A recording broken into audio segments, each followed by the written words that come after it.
Hi மகளே, இந்த ஏர் fryer வாங்கினதுலேருந்து வீடியோவே போடல.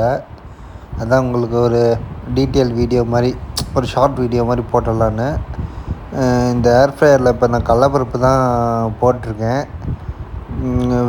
கடலப்பருப்பு வந்து ஒரு 10 நிமிட்ஸ் வச்சு 200 செல்சியஸ்லேருந்து வேக வச்சுருக்கேன். அது வந்து செல்சியஸோட இது இந்தாண்டிருக்கிறது வந்து டிகிரி மேலேயே போட்டிருக்காங்க பாருங்கள். அது வந்து என்னென்ன டிஷ்ஷுக்கு எத்தனை டிகிரின்னு அதிலே மென்ஷன் பண்ணியிருப்பாங்க. நீங்கள் அதை பார்த்துக்கலாம். நான் வந்து கடலப்பருப்புக்கு வந்து 10 நிமிஷம் டைமர் வச்சு 200 டிகிரி செல்சியஸில் வச்சுருக்கேன். கொஞ்சம் எப்படி ரோஸ்ட் ஆகுதுன்னு தெரில, அதனால் வச்சுருக்கேன். அந்த மாதிரி வச்சுருக்கேன். ஏர் ஃப்ரையரை பொறுத்தளவுக்கு உங்களுக்கு பிரச்சனை இல்லை. இப்போ கேஸ் தட்டுப்பாடும் அதிகமாக இருக்கு இல்லையா, அதனால் இந்த மாதிரி சின்ன விஷயங்கள்லாம் இந்த மாதிரி நம்ம கேஸில் வறுக்கிறதோட ஏர் ஃப்ரையரில் வறுத்துக்கிட்டோம்னா நல்லது தானே. அதனால் ஹெல்த்தி தான். நிறையா ரூமர்ஸ்லாம் போயிட்டுருக்கு, அதெல்லாம் நம்ப வேணாம். நீங்கள் ஏர் ஃப்ரையர் வாங்கி யூஸ் பண்ணுங்கள். இது வந்து என்னை பொறுத்தவரைக்கும் ஹெல்த்தி தான்.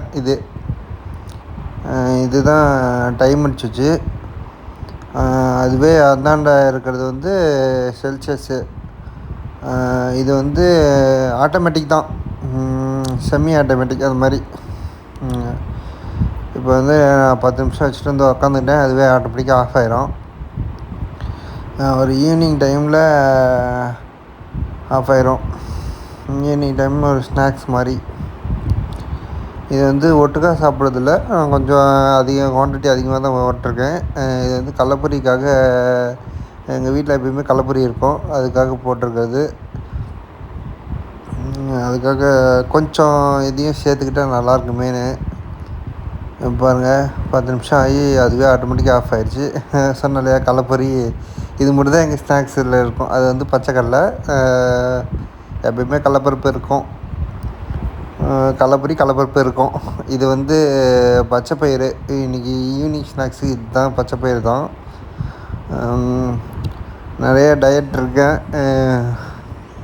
உங்களுக்கு நெக்ஸ்ட் வீடியோவில் ஆட் பண்ணுறேன் அந்த என்னென்ன டயட் இருக்குன்னு. பாருங்கள், லியா ஓடியாராம் பாருங்கள்.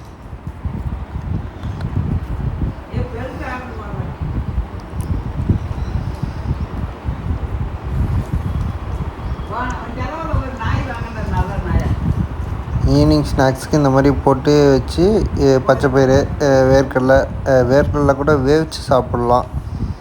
ஊற வச்சு வேவிச்சு சாப்பிடுவோம். சரி மக்களே, அடுத்த வீடியோவில் சந்திக்கலாம். பாய்.